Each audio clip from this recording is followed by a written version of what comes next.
Assalamualaikum. Welcome students. Thank you for joining Virtual Smart Learning. I am your tutor and I will be teaching you the principle of accounting. Today we will discuss a basic overview of key definitions. So let's start. At first, we will discuss the accounting equation.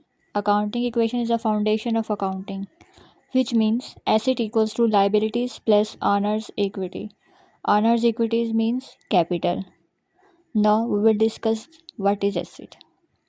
Assets are resources controlled by a company due to past event. क्या मतलब है इस बात का?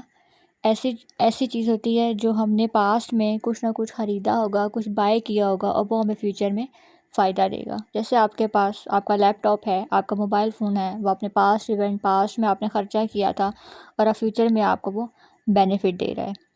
Another thing is liability. Liability का क्या मतलब होता है? Present obligation. आपके पास आज आपको एक लोन, आपको एक कर्ज़ा अदा करना है, लाइबिलिटीज़ या कर्ज़ा जो आपने पास्ट में किया था। आपको कंपनी चलाने के लिए लोन चाहिए था, आपने किसी से लोन लिया, अनदर कंपनी से या किसी भी इंस्टीट्यूट से, और अब आपको वो पे करना है, ठीक है, तो that is a present obligation.